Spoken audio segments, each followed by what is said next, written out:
been pretty explicit that, you know, Keon and Khalil and EJ, those three, when you're, all these other guys have kind of had their moment where they've risen up. Those three are now kind of the pivotal pieces. How do you, as a staff, do you focus more on those three, trying to kind of drag them along now?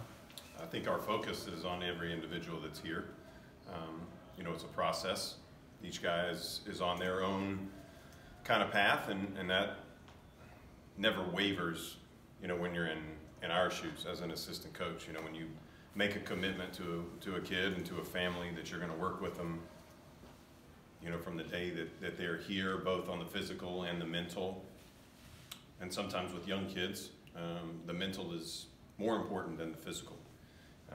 They need confidence, and you know, Cal has talked about that oftentimes, that you build your confidence, you know, by getting in the gym. And I think that as a staff, we're pleased with where those guys are right now in terms of their commitment to improving and becoming their best version. And you know, when it's their time to break through, it'll be their time.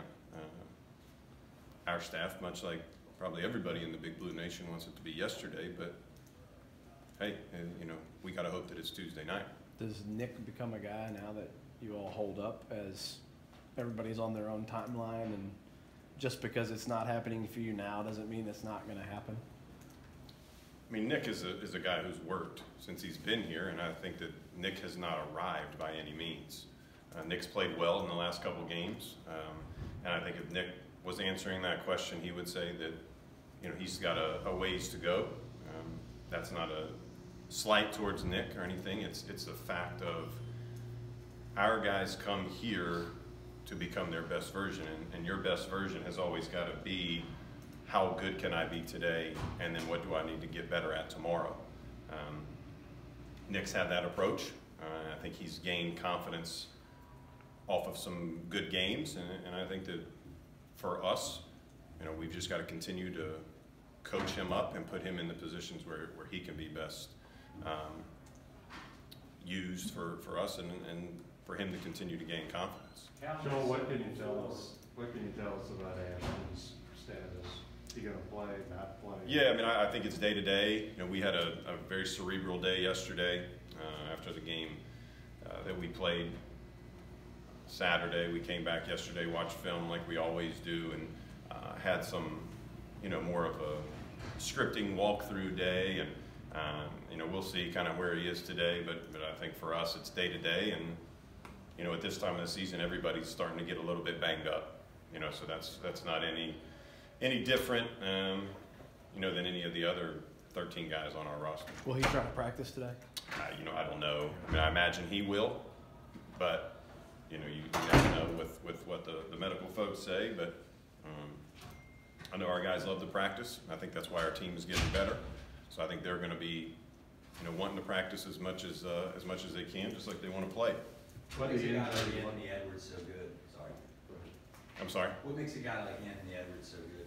Well, I think the number one thing is he has a tremendous package of gifts that are God-given, and I think he's a young man that's a hard-working guy that, you know, plays to his strengths.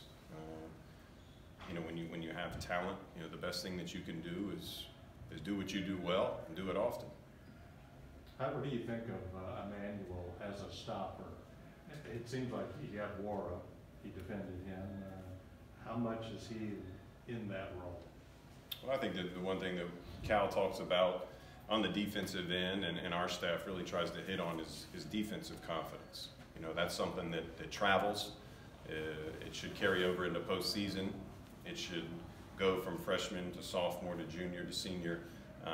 And I think that's something that we teach here a lot, is how do I build my defensive confidence? And if I'm not making shots, if I'm not playing extremely well, or as well as I would think on the offensive end, your defense, you know, is based off of your effort. It's based off of your preparation.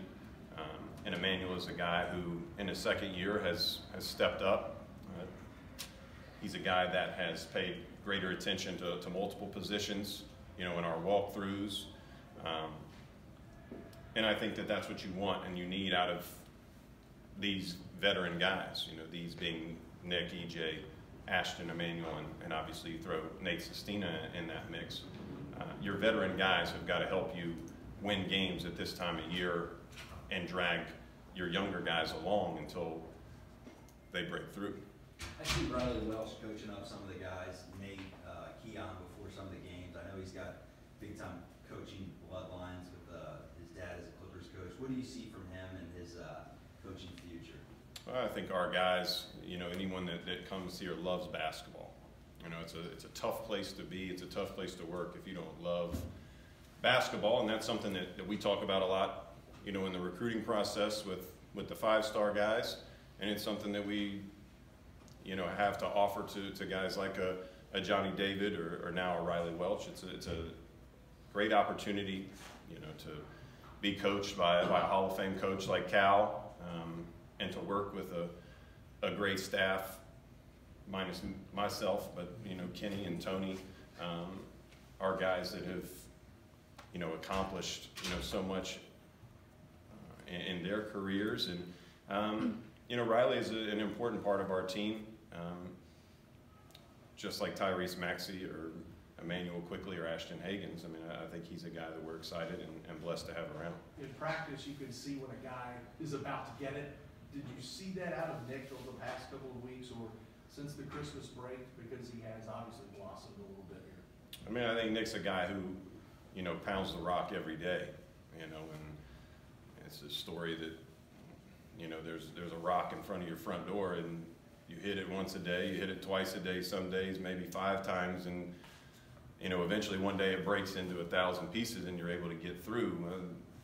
Did the rock break on that one day or did it break over time? And I think that's Nick Richards. You know, he's a guy who has pounded the rock since he got here, in the weight room, taking care of his body, his diet, and then obviously on the court. He's a guy that has high expectations for himself, and we have high expectations for him. So I don't think it's a surprise, but I think it definitely sets the bar a little bit higher now. Is there anything different about a practice leading into a first road game to kind of get these young guys prepared for an environment like that? No, I mean, I think that we have a rhythm of practice, whether it be, as I said earlier, after a game or now day before a game. I think for us, you know, it's a time to make sure that you're sure of what you're wanting to run. And our game plan is further along today than it was yesterday. I think for our young guys, they now understand, after being in one league game, how good the players are, and they understand how good the other team is going to be. And now going into a hostile environment, you know, that it will be like down there. And, you know, you got to hope that they're focused and what they can control, they control, and that's their preparation, their sleep, and their mental approach to the next 24, 48 hours. When you looked at Ashton getting hurt, what did it look like? I mean, I get the idea that there was not a whole lot there. You know, I don't know. I mean, I think at that point we were trying to finish the game off. I thought maybe you looked at film or something. Looked at it. Oh, yeah, I don't know. I know the doctors looked at it. I mean, I think kind of like we talk about with our players, you know, you kind of control what you can control. And if Ashton's available, he's available. If he's hurt, he's hurt. And, you know, our job is to go out and grab a roster of guys that can step up. And if the guy's out, it's the next man up. And I think that Cal and our staff has the utmost confidence in the other guys. If Ashton can't play, just like he could in the last couple minutes of the Missouri game, we were able to finish that off, and I think we'll start, you know, tomorrow night at 9 o'clock. And if he's there, great. If he's not, I think we have confidence in the other guys that are ready to step up. What's he mean? What does his contribution, his usual contribution, mean?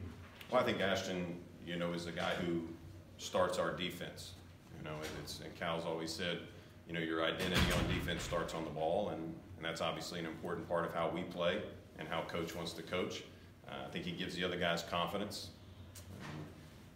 He is a player that gives us defensive identity, and that's, you know, when Cal's teams have been great, that's what they've always had, is a defensive identity. And you know, if he's not out there, that means somebody else is going to have to pick up that slack. Joel, it seems like Nate's shooting is so valuable to you guys, and that showed itself in that outburst against Ohio State. What is the counterpunch to the counterpunch when teams take away that pick and pop and start switching and trying to disrupt his ability to give you guys that?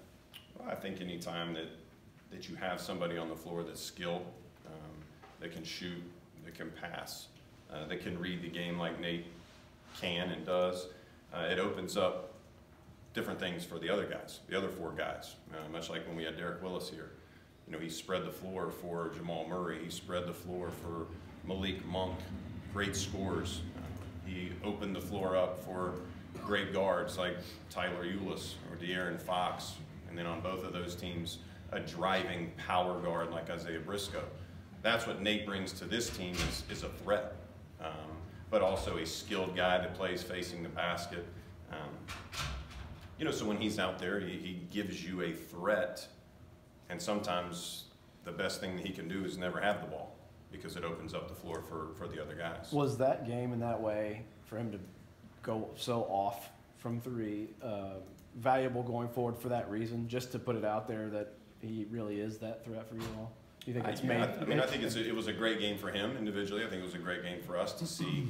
But most importantly, it was an important thing for him and a time for him to see the ball go through the hole and you know, regain a little bit of his mojo back and to do it on a big stage against a great opponent, a great defensive opponent, you know, like Ohio State. It has to give him, it has to give Coach Cal and the rest of our team confidence moving forward. Joel, for one more guy, for a guy like Tyrese, who really thrives in big games, how does he balance tomorrow a matchup with Edwards, using that for good and not turning it into a one-on-one kind of battle?